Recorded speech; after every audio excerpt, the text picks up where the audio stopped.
Cette émission vous est présentée par les lubrifiants Hypertech. Expérimentez l'excellence. Et RPM Rive-Sud, ça fait 10 ans qu'on roule ensemble.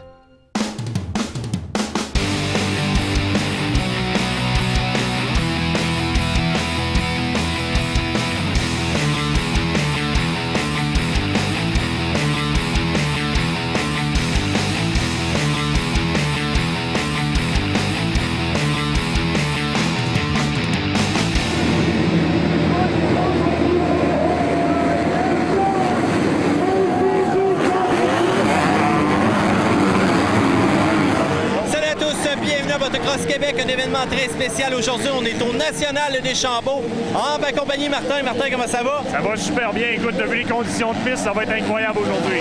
Je veux savoir ça, le départ tantôt, la vitesse. On le sait qu'on est dans les ligues majeures et on le sait que c'est tout un événement qui se déroule ici. Oui, puis écoute, ce matin, on a eu de la pluie toute la matinée. Là, le soleil est en train de sortir. Ça va enlever un petit peu l'irrigation naturelle de la piste. On va vraiment être témoin de grosses courses cet après-midi. Ça va reprendre la traction en masse. Les gars ont fait leur setup de pneus. C'est prêt. MX2 qui roule derrière nous présentement. C'est pas fini, ça fait juste commencer. Bon, laisse faire la météo, Martin. T'aimes ça d'en parler à chacune de tes entrevues. Mais là, je veux que tu me donnes les gros noms à qui qu'on va parler aujourd'hui. On parle avec Mike Alessi, on parle avec Mike Brown. On va aller voir Josh Hill, on va aller voir Kevin Benoit. Mais surtout, on va regarder la course. Parlant de Kevin Benoit, en feu littéralement en arrière de nous. Motocross Québec, cette semaine, c'est parti.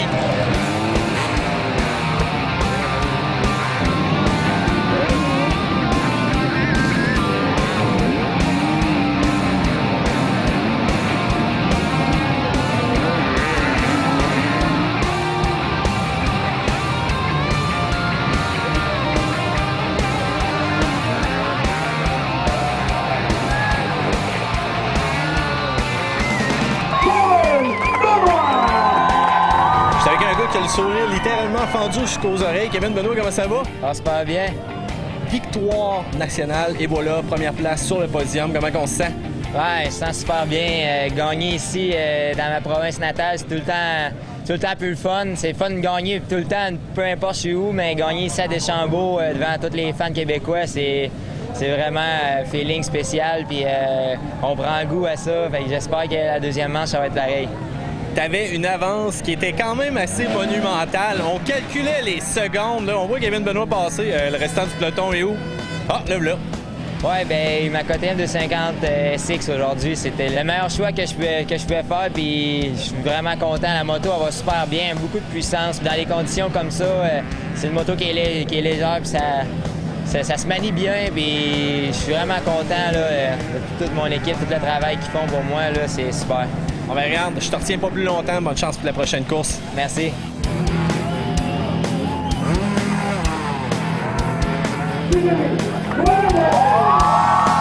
Je suis avec Jérémy Pronovo. Jérémy, ça a bien été de ton côté?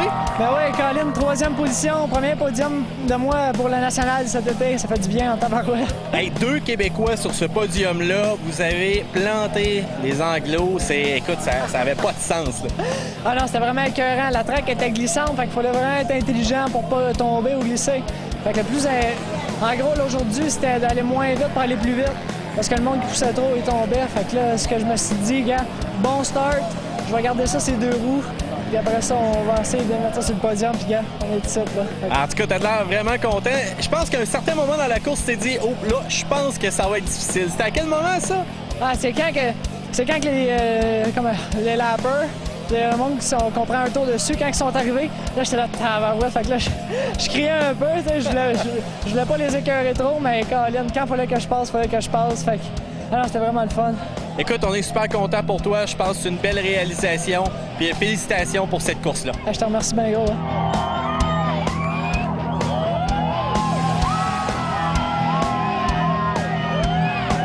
Je suis avec un vrai vétéran ici aujourd'hui. En plus, il représente le Québec, le Canada en Chine. Ben Milo, comment ça va? Ça va bien. Yes, vétéran, ça fait 20 années que tu fais ça présentement. C'est beaucoup? Déjà, j'en reviens pas comment que le temps passe vite. En tout cas, j'ai l'impression que j'ai commencé hier, mais ça fait déjà plusieurs années que je fais ça, mais j'ai toujours autant de plaisir, autant de fun à le faire.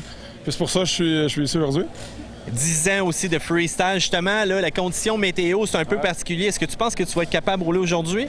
Non, je pense pas qu'on va pouvoir pouvoir faire le freestyle aujourd'hui avec les conditions qu'on a. On a eu beaucoup de pluie ce matin, puis la pluie n'arrête pas vraiment, donc malheureusement, il n'y aura pas de saut aujourd'hui. Ça serait un peu trop glissant, mais au moins, je vais avoir la chance d'avoir les courses. Le freestyle, c'est vraiment particulier, c'est plein de figures, c'est artistique aussi d'une certaine manière. Ça continue d'innover. À un moment donné, on pensait qu'on avait atteint vraiment le summum, mais là, vers quoi qu'on se dirige avec un sport comme ça? Ben, c'est drôle parce qu'il y avait beaucoup de gens qui pensaient que le sport était pour plafonner. Puis même moi, à un certain moment donné, je dis ça va être quoi la prochaine étape? T'sais? Puis finalement, à chaque année, il y a des pilotes qui arrivent avec des nouvelles figures, surtout les pilotes européens comme les Pagès, tout ça, avec des 540, des bike flips, des trucs comme ça qui sont complètement incroyables. Puis c'est rendu presque des cascades plus que du freestyle parce que c'est des trucs que tu réussis une fois, puis après ça, tu le fais pas tous les jours parce que c'est trop risqué. Donc, écoute, ça arrête pas d'évoluer, c'est tellement spectaculaire, c'est incroyable. Donc, je pense que ça n'arrêtera jamais. C'est comme un peu du ski acrobatique, ces trucs-là. Il y a ça une variation qui va arriver ou quelque chose comme ça qu'un pilote va amener un style différent. Mais c'est pour ça que c'est le fun, puis c'est excitant à regarder le freestyle motocross.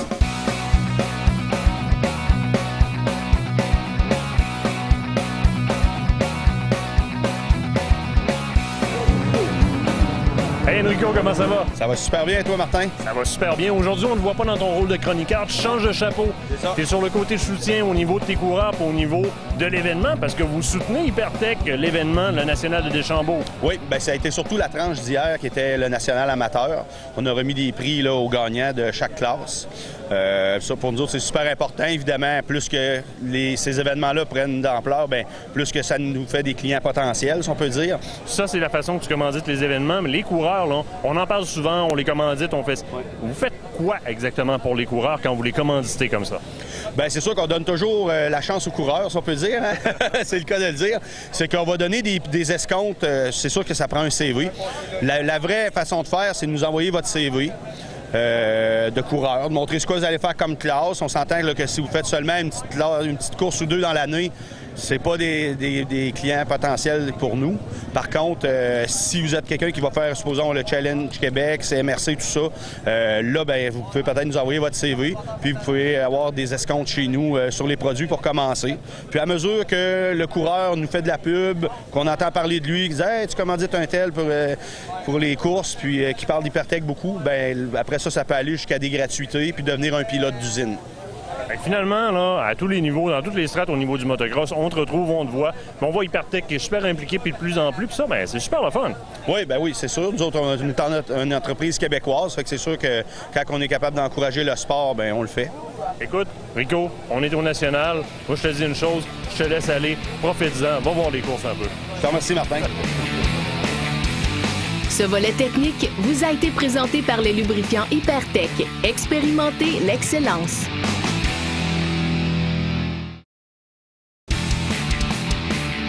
Francis, là, je voulais m'impressionner avec ta gear, mais petite ta gear, check la mienne.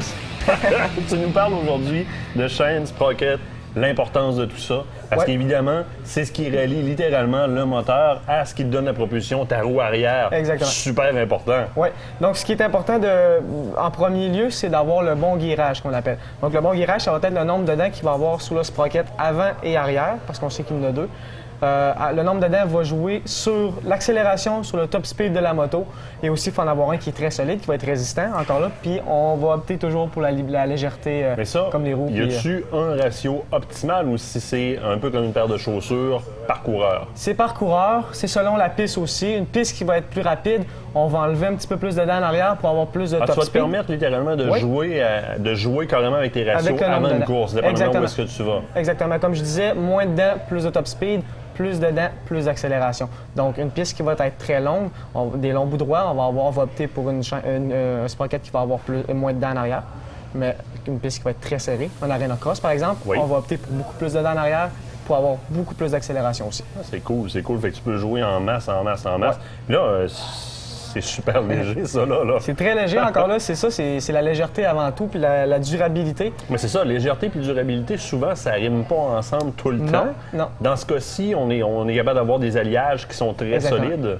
dans le domaine du motocross, je vais t'avouer que la dureté et la légèreté sont un must. Généralement, ça vont tout le temps pas mal ensemble. On va chercher des alliages qui vont avec. C'est beau avoir juste les chaînes Sprocket, ça va prendre aussi une chaîne. Oui. Nous, on a choisi les RK Racing Chain. Les autres, ils sont sans O-ring. Donc, une chaîne sans O-ring, c'est beaucoup plus d'entretien, ça enlève la friction aussi, donc ça roule plus facilement. C'est pour ça que nous, on a opté pour ceux-là. C'est sûr, comme je disais, après chaque lavage, il faut l'agraisser, il faut l'ajuster pour pas qu'elle rouille. Ben oui, si on parle de résistance au roulement, donc de résistance que ça va donner dépendamment de la configuration de la chaîne, j'allais t'amener justement sur ce point-là, dire c'est super important, même entre deux heats, tu vas carrément dégraisser la chaîne et la relubrifier. C'est aussi simple que ça. Très important. Entre chaque course, il faut absolument faire ça. Ça va éviter justement de la rouille. Ça va éviter aussi que la saleté prenne dedans puis brise le sprocket. Une roche qui rentre là-dedans, c'est pas long que le sprocket va briser en arrière. Donc, on inspecte régulièrement, on entretient régulièrement et au besoin, on change ça. Hey, merci encore, puis merci pour le beau frisbee. De rien. On va aller jouer tantôt. Yes, on se revoit la semaine prochaine. C'est Philippe qui va catcher. Ah, parfait. Ce volet vous a été présenté par RPM Rive-Sud. Ça fait 10 ans qu'on roule ensemble.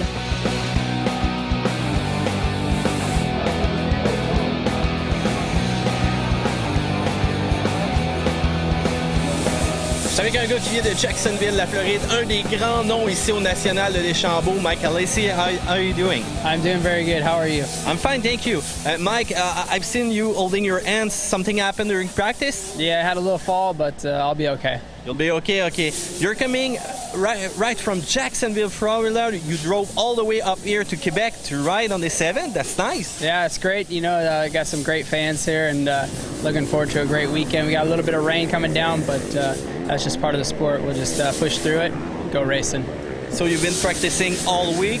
How do you find the track so far? Is it good? It was good. It's extremely muddy right now. We had a lot of torrential downpour and a lot of rain this morning, so the track's gonna make the track really difficult. It's gonna be really slippery, lots of mud, a lot of water. I'm gonna have to look for really good lines during the race. I think your brother is also here. Yeah, my brother's first race here in 2 years. He hasn't raced, so it'll be interesting to see how he does. A little bit of challenge. He's riding pro too over your brother? Yeah, same class and same team, so I gotta make sure I don't let my little brother beat me. So we heard a lot about the great Mike Alesi. We hope that you pick the sand, put some ice on it, because we want to see you on the track at 100%. Oh, thank you. I appreciate it. I'll see you guys later.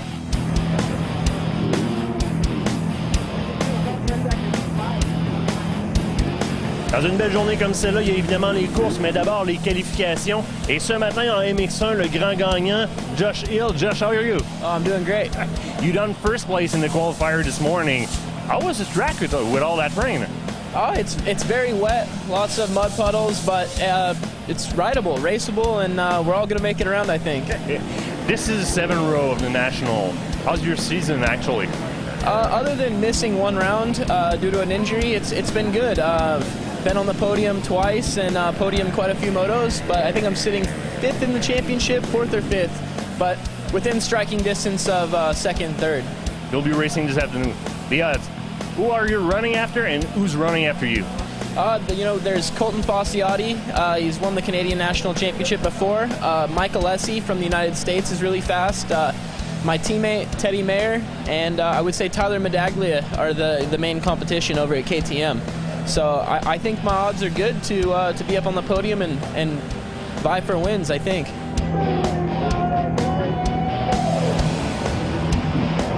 J'ai vraiment un gars qui est très, très connu ici, Mike Brown. Mike, you've got a good reputation over here, probably because you did so many things in the past. Yeah, I have. I've done the motocross and now the enduro stuff I'm into, and to come back to the motocross is good. I'm glad to be here in Canada. I did a few races a couple years ago, and it's really nice here. The guys are super friendly, the tracks are super good, and just happy to be up here racing. How do you like it, the track here in Deschambault? Oh, it's nice. You know, some misfortune. We have a little bit of too much rain this morning, but I think if it clears up, it should be good racing for the track, and it's a really good track. You know, it's got the hills and the off cambers and nice jumps, but hopefully it turns out good for everybody. We've got quite an exotic bike here. Not many guys are riding those ones. Husqvarna, do you like it? Oh, it's a great bike. Yeah, I'm glad to be a part of the company. It's you know, they're making a big push forward, and no, Huskies are good. I mean, it's a top bike out there, and you know, I think it's just from here on, it's going to go keep stepping up. What are you going to do in the future? Next week I go home for 1 week, then I go to Australia for two weeks racing there. Then I come back and start the Enduro Cross in America for a few weeks, and then to Colombia, South America, the race down there. And just kind of finish up in September and October, then go to Argentina and race there. Wow, an exotic guy, exotic bike, exotic travel, a complete athlete also. No, it's great. I'm happy to be still 42 and racing, and more than being happy with Husqvarna. It's really good.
Donc Mike Alessi, on vous l'avait dit, c'était une personne qui était très prometteur pour faire un podium. Mike, second place, great job. Thank you. Yeah, it was a pretty good ride. I didn't get a great start, but I charged up and tried to manage the race and do the best that I could. It was very, very ruddy and muddy, so looking forward to the second moto.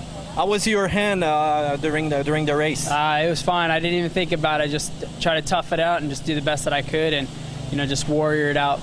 I saw your line. You're a pretty technical guy. You're following your line and planning your next move at these turns. That's pretty special. I'm trying to. You know, the track's changing every lap, and it's getting tougher and tougher. So the second moto is going to be important to get a good start and have a good race. Marco Dubé, t'es en forme? Très en forme. Écoute, belle journée comme ça sur une nationale. Tu supportes plusieurs coureurs ici avec les bas de format? Oui. Garde amateur avec le ICANN toute la semaine. On était ici pour donner le support et tout. Puis on supporter l'industrie amateur, c'est très important, c'est parce que c'est notre futur. Puis aujourd'hui, avec le national, oui, on a des Ontariens, des gars du BC, des gars du Québec, Nouveau-Brunswick, puis on en a dans toutes les classes. Écoute, t'es rendu que tu en supportes plusieurs, on peut même pas prendre le temps de toutes les nommer. L'idéal, d'aller les voir sur ton site MD Distribution. Et on va voir au moins qui sont les riders qui roulent avec tes bottes. Oui, comme tu l'as dit, mon site internet mddistribution.com. Puis comme tantôt, Liam O'Farrell a fini deuxième, garde un gars de l'Ontario. Puis après ça, dans le 450 à Mixon, tantôt, on va avoir Dylan Killen. C'est des gars dans le top 10. Puis regarde, on est très fiers de les supporter. Puis j'espère que Mère Nature va nous aider, va être de notre côté. Puis regarde, le show va continuer de plus belle. Ben écoute, Marco, moi je suis super content de te voir encore ces tracks, de te voir ici, puis de voir de plus en plus ta gamme, ta marque, Format qui se promène dans les bottes des gars. Un gros merci de continuer à supporter le sport, et une bonne fin de journée à toi. Merci beaucoup, Martin. Je suis avec la patronne du côté de Deschambault. Patronne, comment ça va? Ça va bien, toi? Ça va très bien aussi. Écoute, je vois qu'on est pas mal tous identifiés mercenaires et je commence à avoir de plus en plus justement de gilets comme ça. Qu'est-ce qui se passe? Ben, j'ai décidé de dessiner ma propre collection. On a la série mercenaire, on a la série M pour les filles, qui peut être pour les gars aussi. Les filles ont mercenaire en arrière aussi. Je trouve ça particulièrement bien placé. Ben oui, comme ça, les filles peuvent dire c'est quoi tu regardes? Tu regardes mercenaire. Assez particulier. Mais bon, celui-là que je porte présentement, lui, est réservé un petit peu plus à la course, hein, je pense. À la course, oui. Donc là, la série M, j'ai vu Stéphane aussi qui portait une série uniquement avec un logo. Un logo, mais on peut l'avoir pour les quads, les BMX ou pour n'importe quoi. C'est juste pour que ça soit, on peut mettre ça n'importe quand pour un souper ou quoi que ce soit. Les couleurs, qu'est-ce que ça dit? Rouge, bleu, vert, orange. Donc, peu importe ce qu'on a le goût, on vient de voir en boutique. Tu nous commandes? Oui, on a fait faire les noirs avec du vert pour Kawa, bleu et orange pour KTM. Donc, on va vraiment chercher le style associé à la moto, les couleurs d'origine aussi. Donc, et en même temps, on représente l'équipe mercenaire, on dirait. Et voilà! Les kids, je regarde ça, il y a un petit gilet aussi qui est quand même assez fancy. Et si je tourne la calotte lentement, et voilà, on voit un Rockstar qui apparaît. Tu tiens ça aussi en boutique? Je tiens ça aussi. Puis pour la collection mercenaire, il y a aussi pour les enfants. Oui. La famille peut l'emporter. Parfait, Anne-Marie, je vais aller poser une question, je reviens. Là, qu'est-ce qu'on fait avec le collant sur la calotte? On l'enlève ou on le garde? Ah, pourquoi qu'on l'enlève ou on le garde? On fait ce qu'on veut? Ouais. Bon, et voilà, je pense qu'il n'a pas encore changé d'avis. Donc nous, on s'en va où? À la pause. Et voilà!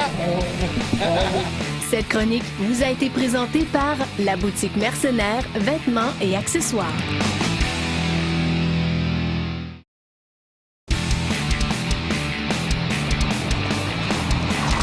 Benoît Gilles, l'expérience d'une double usage est totalement différente d'une moto de route. Et même le cours qui nous est donné pour pratiquer la moto de route, ça n'a rien à voir avec ce qu'on fait aujourd'hui. Exactement. Là, on est en hors-piste. Donc, les éléments naturels, les roches, les racines, la terre, c'est très différent des routes pavées. Qu'est-ce que je peux faire, là, si justement je veux acquérir de l'expérience pour être capable de me promener en toute confiance? Moi, c'est sûr que j'irais avec une formation de base. Là, si on part de la route et on s'en va en sentier, une formation de base motocross. Donc, il y a des parcs de motocross où on peut trouver cette formation-là.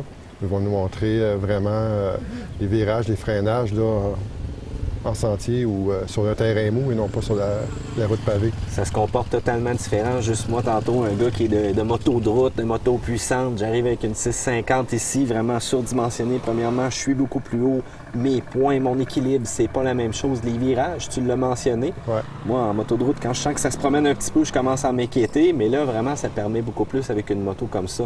Juste d'aller chercher mon équilibre et mon point d'appui avec mon pied. C'est une technique qui ne m'avait pas été donnée nulle part, autre que par vous, là, quand on est arrivé tantôt. Exactement. Puis en sentier, ça va beaucoup moins vite que sur la route. Hein? Sur la route, sur l'asphalte, on s'en va, puis c'est fluide, c'est facile. Mais en sentier, il y a les éléments. Puis, il y a la vitesse aussi qui est beaucoup moins grande. Donc, il faut avoir la bonne technique, bien tenir sa moto entre ses jambes, les pieds en tout temps sur les repose-pieds pour avoir le contrôle de la moto. C'est où est-ce que je pense que ça peut servir aussi, même les motos de route, quand c'est le printemps ou encore, voire même l'automne, quand les températures commencent à changer parfois. Ouais. Donc, je pense qu'un cours comme ça pourrait servir aussi. Après une forte pluie, là, les routes souvent pavées se ramassent avec du gravier dessus. Puis une chose qu'il faut aussi penser, on a tous un oncle ou quelqu'un qui a fait de la moto en route en notre entourage, mais ça ne veut pas dire que la bonne technique, parce qu'il en a fait de 20 ans ou 30 ans. Là. C'est bon d'aller voir des gens qui ont l'expérience et puis qui sont capables de donner une formation adéquate. Là, parce que conduire une moto en route sans voir les bonnes techniques, c'est pas très agréable. Ça peut aussi causer des blessures. Donc. Un élément important en terminant, la pratique, on n'en aura jamais assez. Grâce à la Fédération, nous offre une panoplie de places pour aller s'entraîner. Exactement. Merci beaucoup. Merci. Cette chronique vous a été présentée par la Fédération québécoise des motos hors route.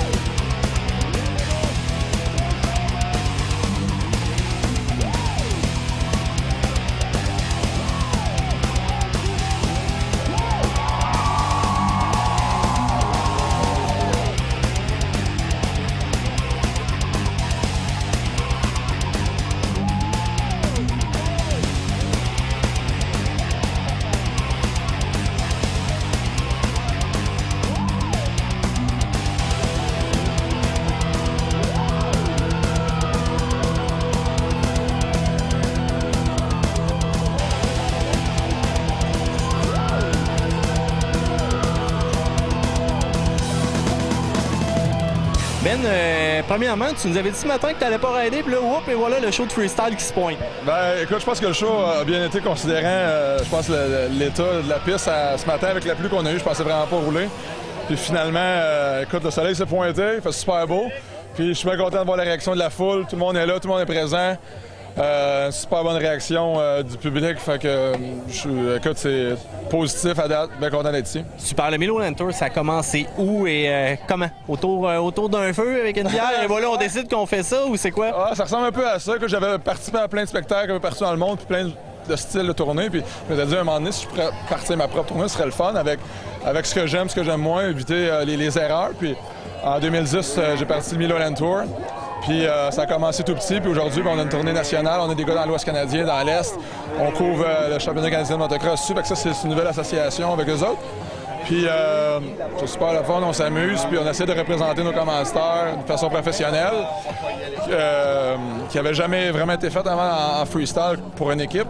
Puis faire plein d'événements un peu partout, puis s'amuser, puis essayer de donner un bon show pour les fans. Donc c'est ça le but. Là, je vois plein de jeunes autour de toi. En terminant, c'est quoi le meilleur conseil que tu peux leur donner pour ceux-là qui voudraient justement faire des stunts comme toi? Bien, c'est d'y aller étape par étape, je pense. Faut pas penser d'arriver du jour au lendemain puis commencer à faire des flips, ça marche pas de même. Il y a bien de la pratique en arrière de ça. Fait que juste commencer à en faire dans des parcs sanctionnés, premièrement.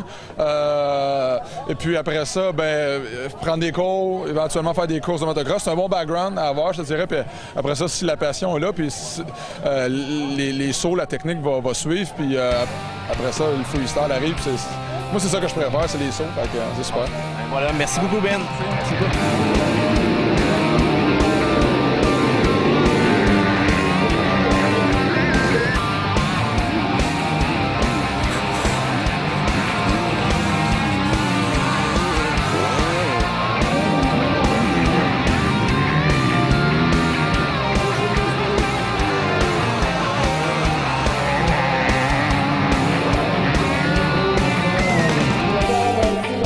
Ça conclut vraiment une très belle journée du côté du National de Deschambault. Il y avait de l'action, le beau temps s'est mis de la partie, du freestyle, une compétition extrêmement agressive, surtout en présence des Américains. Ben oui, puis écoute, tu vois un Kevin Benoit dans une journée comme aujourd'hui gagner 2 fois, sortir all shot sur les 2 courses, la foule lève dans ce temps-là, c'est super trippant, c'est un Québécois. Tu l'as dit, il est face à des Américains, il est face à des gens du reste du Canada, puis il réussit à nous faire ça aujourd'hui sur une super belle journée, sur une des plus belles tracks. Ça compte tout le monde, ça. La prochaine destination pour le National, donc on se promène vraiment à la grandeur du Canada. Donc si jamais on a besoin d'informations, vous allez voir directement sur le site web, vous allez voir où est-ce que la série se déplace. Martin, merci à toi. Ben, merci à toi. Donc, c'est la fin de Motocross Québec. On espère que cet épisode du National vous a plu. On vous rappelle encore une fois Facebook, YouTube, bien entendu le site web de Motocross Québec. Et Mathieu Thomasin vous dit à la semaine prochaine. Motocross Québec vous a été présenté par les lubrifiants Hypertech. Expérimentez l'excellence.